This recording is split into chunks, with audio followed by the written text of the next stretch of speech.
The Nigerian economy. We must go back to the fundamentals. The Nigerian nation needs to be reinvented. There is no nation. We have a country, but we don't have a nation. We need to create an inclusive philosophical foundation that we can all agree on. That this is what it means to be a Nigerian. This is what we believe in. This is where we're going. And we agreed on who we are in this construct called Nigeria, what our rights are and what our obligations are. That conversation is not happening. Every government in this country avoids the matter of a fundamental constitutional restructuring of Nigeria. And you find that we're operating on a constitution that many people feel left out of. So therefore, this shapes the politics, because the politics is not a politics of a united vision. It's a politics of contending disparate forces, ethnic, religious, and each person that grabs power represents part of the whole, but not the whole. And what then happens is that he or she, well, he so far, they acquire all the advantages of power. Their cronies become rich and get all the appointments. And when their term is over, another people will come and do exactly the same thing. So it's just a nation. He said Nigeria is a nation. I said no, Nigeria is not a nation. It is not even a country. Nigeria is a contraption, whereas Biafra is a nation.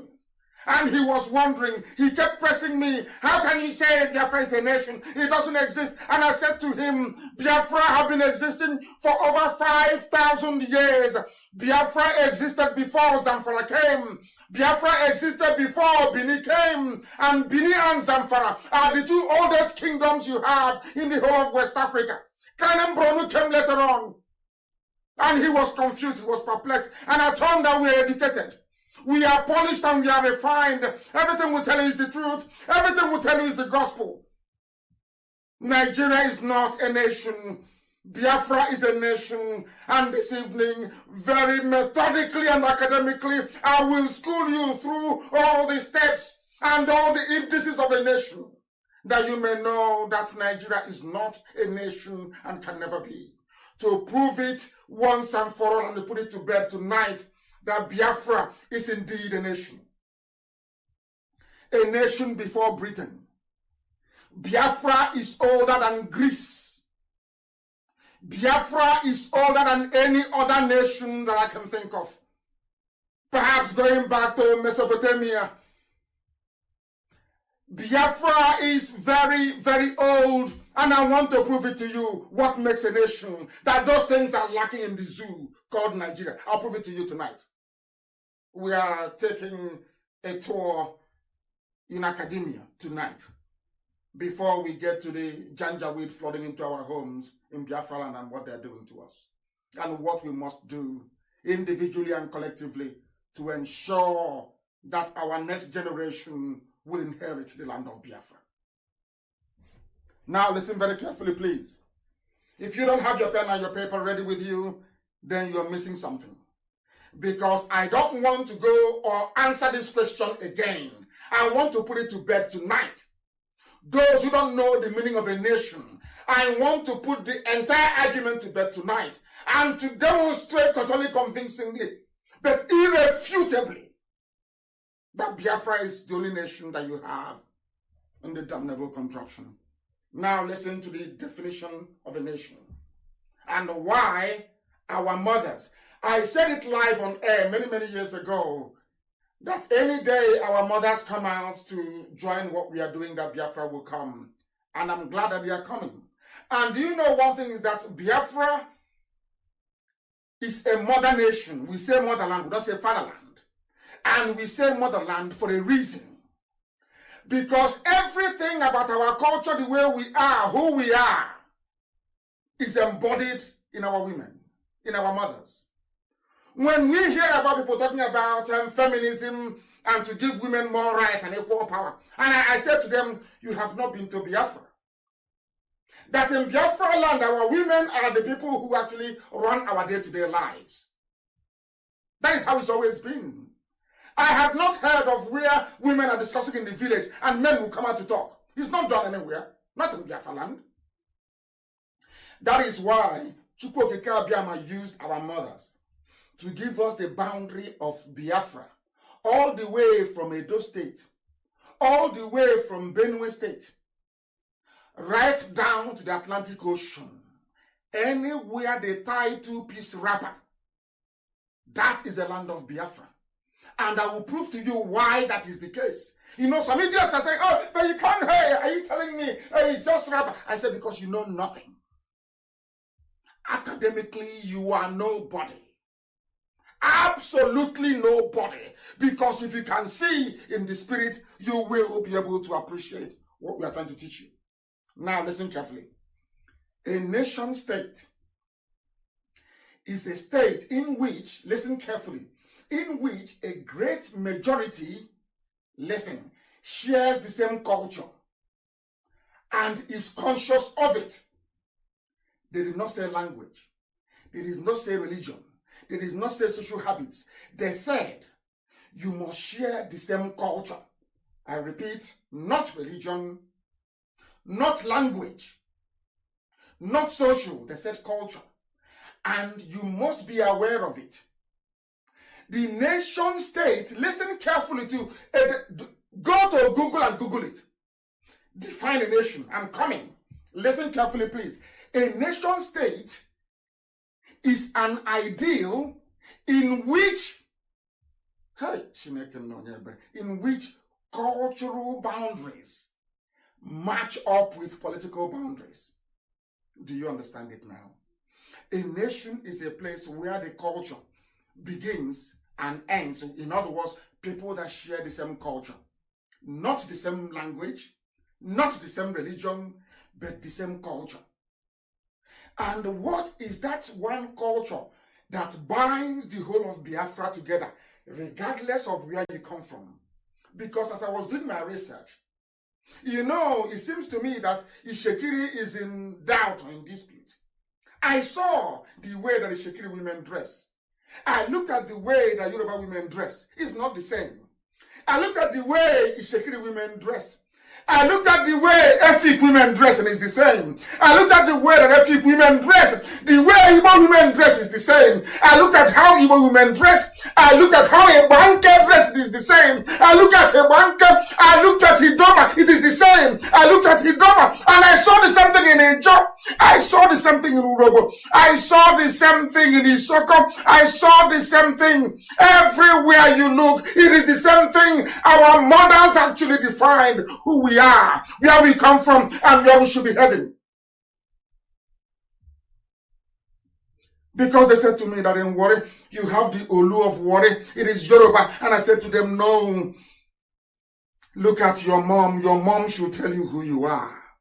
Because that is what people say, we speak our mother's tongue. What is your mother tongue? What is your mother's tongue? And I said to them earlier today in the post that I made on my Facebook page, and I said to them, if you want to know if you're a Biafran or not, go and look at your mom's wardrobe. I'm not asking you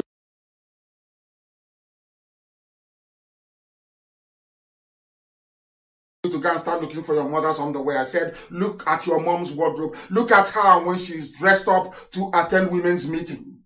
Look at your mother. Headscarf, blouse, two-piece wrapper. Two-piece wrapper. And where we come from, how you know a woman has just been married or newly married is the way she ties her two-piece wrapper.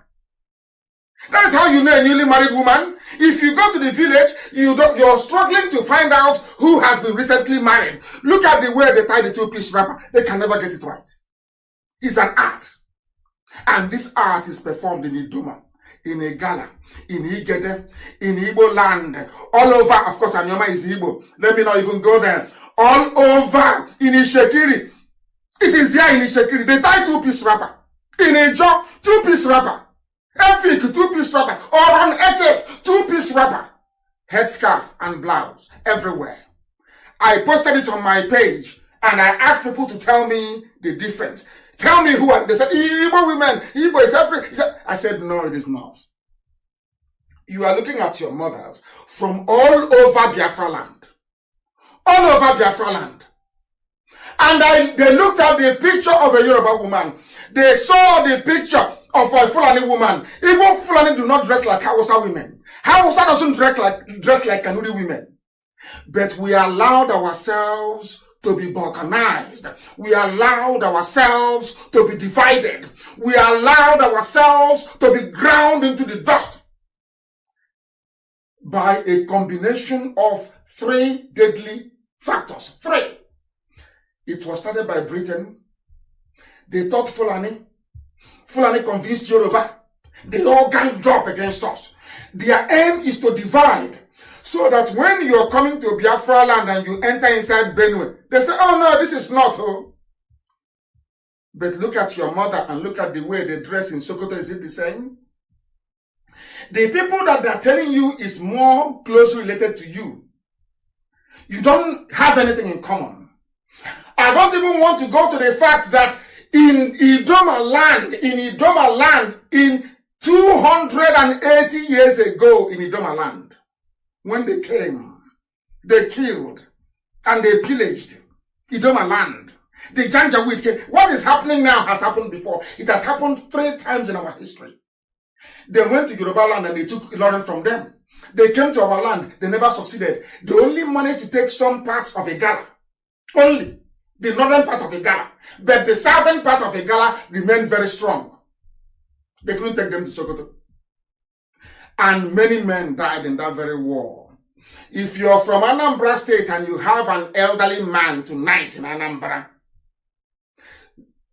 anybody who is over 100 years old in Anambra and a man that has got all the thinking faculties intact, go to him and ask him, did your father ever tell you, or people, is there any legend in your village that there was a time there were no men in Idoma land, that Igbo men had to go to Idoma land to impregnate the women to give birth to sons and to daughters according to the Bible? What the Bible said should happen.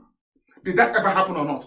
Ask any elderly man in Anambra right now, over 100 years old and can articulate properly. Ask him, did you ever hear of people, men from Anambra going into Idoma land and Enugu and Anambra going to Idoma land to go and make sure that their women procreate to give birth to the next generation of Idoma or not? Ask them. And you'll be shocked. And as they are dividing us and they are coming, they divide and they conquer you. As they are divided, they carved off Idoma, they carved off Igede, they conquered them, say, oh, you're part of the north.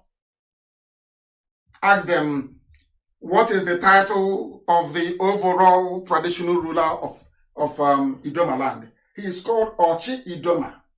Ochi Idoma means Onye na-achị Idoma. A simple Igbo word. Ochi, somebody, a ruler. Onye na-achị no. Onye na-achị. Ochi Idoma is called. And as I said about 2 weeks ago, or should I say a week ago, they have 4 market days.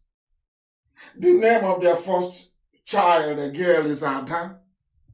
And somebody who is answering Fatima from Mali, all the way from Mali, will come into Idoma. Hey, Igbo man is a problem, oh.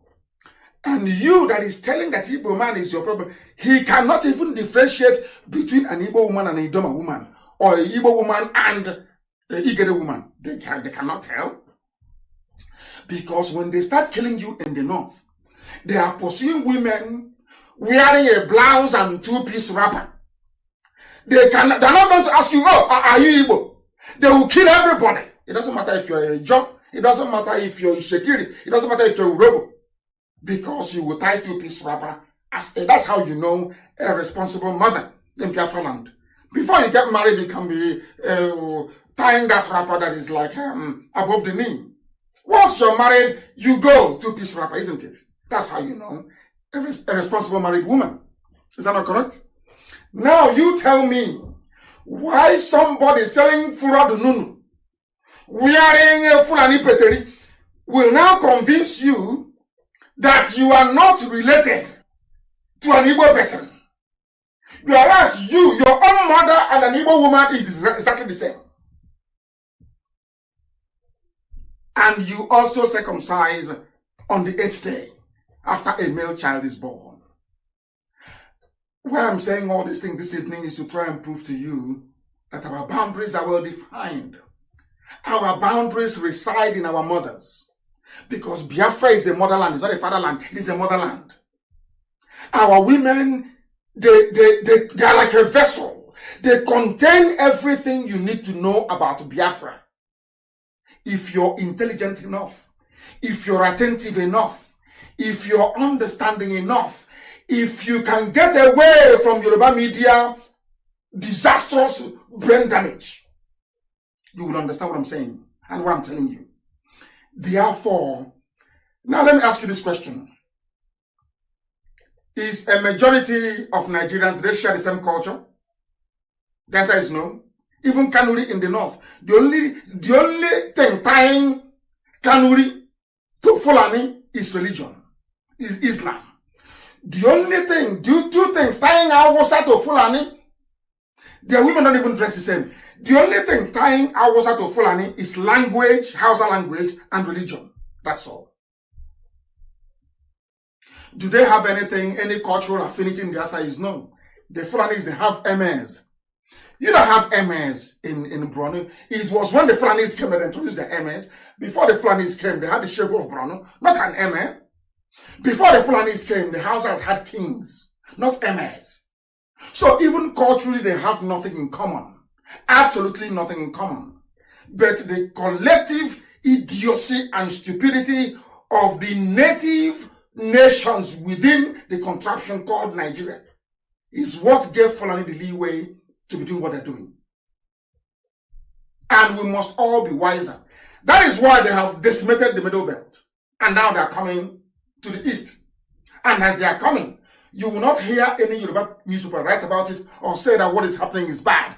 I have been trying to read an editorial from a Yoruba newspaper condemning what the Janjaweed are doing in their march down south.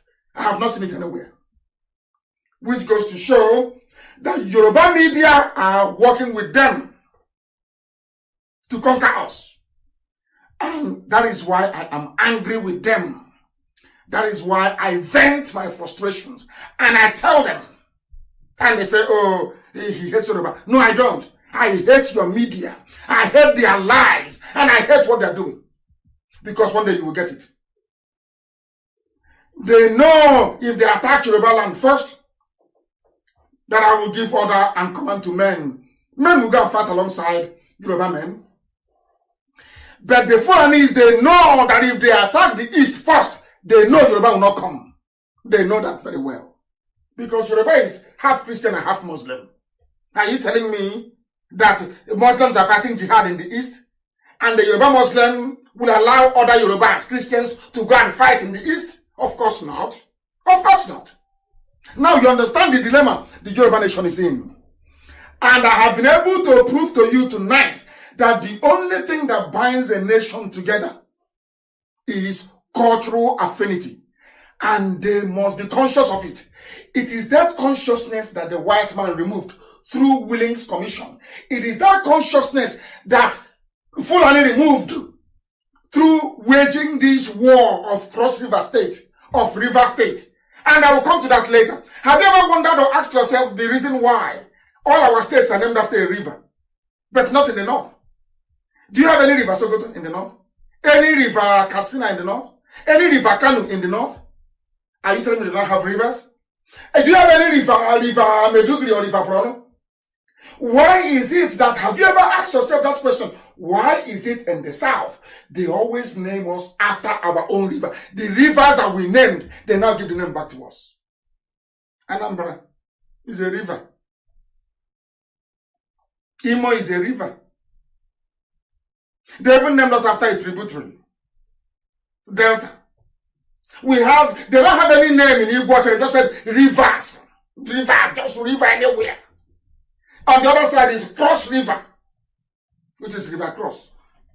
Have you asked yourself why? I will tell you tonight. The reason why they name you after river was what the white man told the Fulani to do. Can't you see?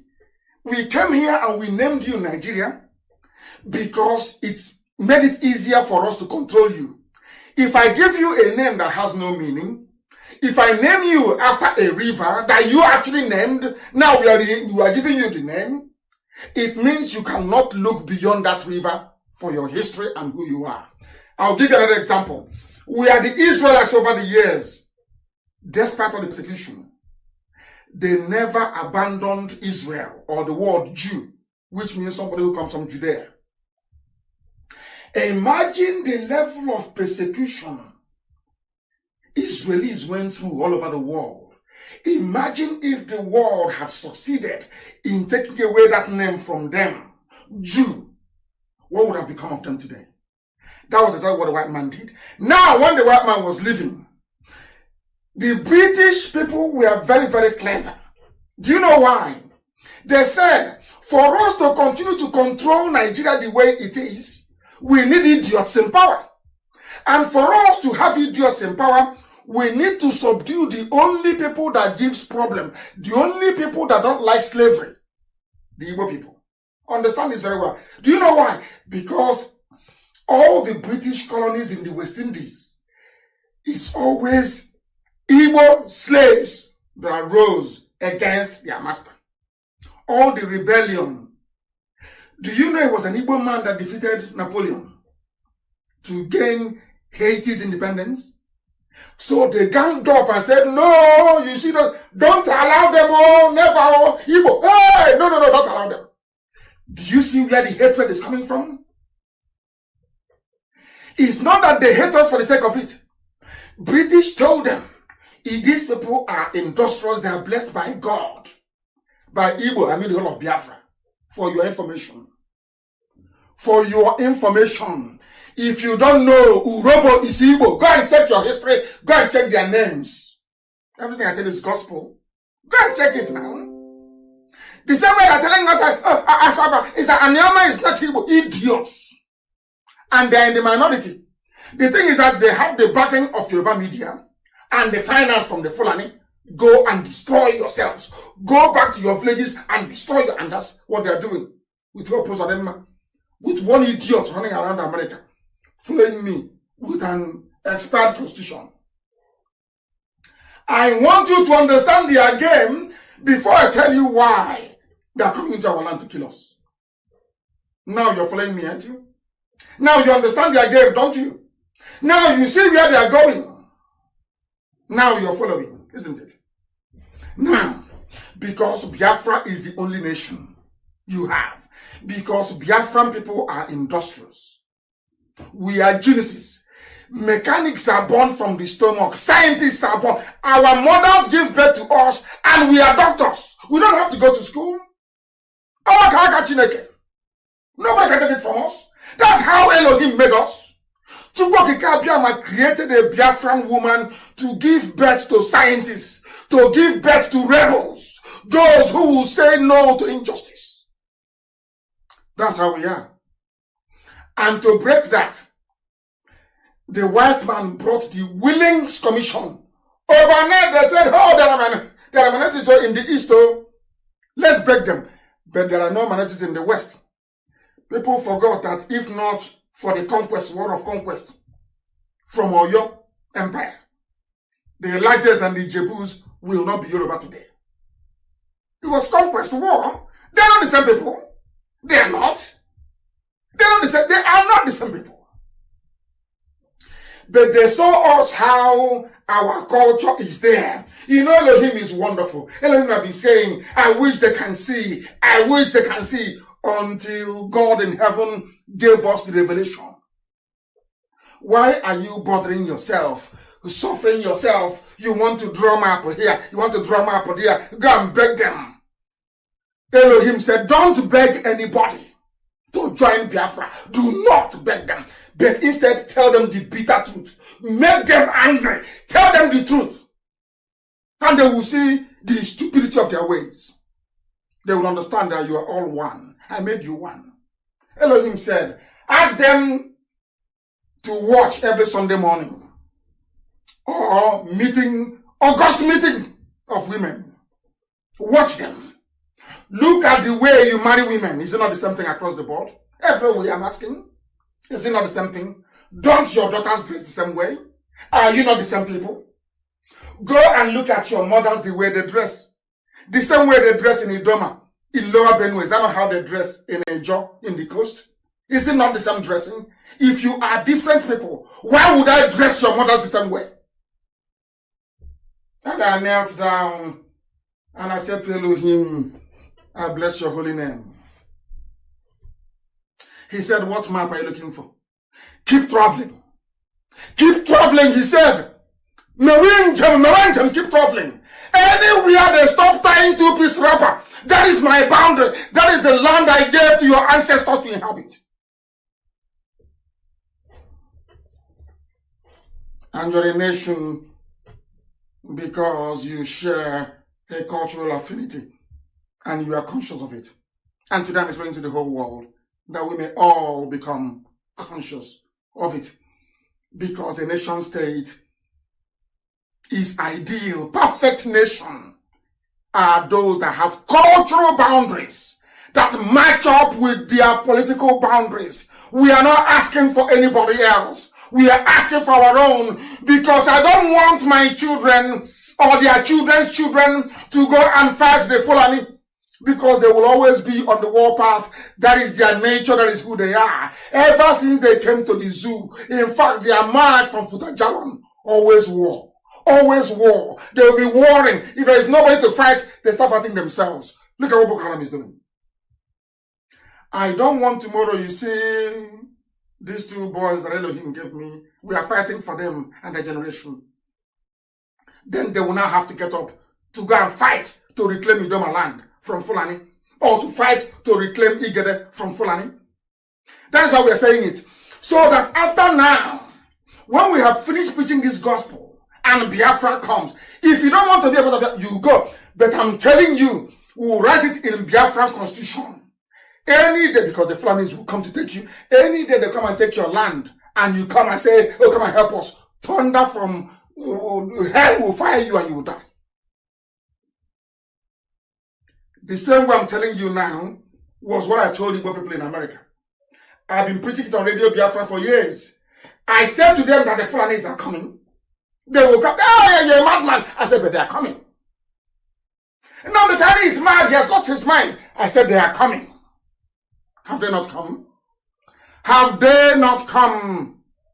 And the Yoruba media, in their wickedness and evil, in order to twist your mind, to so that they know it's only Nnamdi Kanu that Elohim sent to this very job. They know it very well. Today I read in paper today, I was laughing. They said he is what did they say? They said he is psychologically flawed. Yoruba is writing. Yoruba is writing to help our Safo. Not, I'm sorry. I'm very sorry. Fulani, to help Fulani to come in to conquer us. Yoruba people are writing in Lagos and in Abuja, because they know that only Nnamdi Kanu can rally men, and they will stand. So what Yoruba is doing is trying to attack me, keep attacking Nnamdi Kanu, so that useless and stupid Igbo idiots are called them. In America, they are idiots, complete grade 1 idiots. That's what I call them. Those Igbo idiots in America. The ones that we are looking up to fund the defense of our land. What Yoruba is doing is to twist their mind. After twisting their mind, they will now say, oh no, there's no need. And then they're streaming in. And you ask yourself, Yoruba, if as you're writing against Nnamdi Kanu, you're also complaining that what the Fulanis are doing by bringing their army to Biafra is not good, I can understand. But do you see how they are quiet on that front? Do you see how no Yoruba Papa is talking about it? Do you know why they're not talking about it? They want you to hate Nnamdi Kanu. Once you hate Nnamdi Kanu, and he get, of course, I won't get frustrated, or maybe they're hoping I'll get frustrated, and I'll say to hell with you people. Then Fulani will come into our land and take it, and they will share it with Yoruba. They've got it into three. They share with Yoruba. Do you see what they're doing?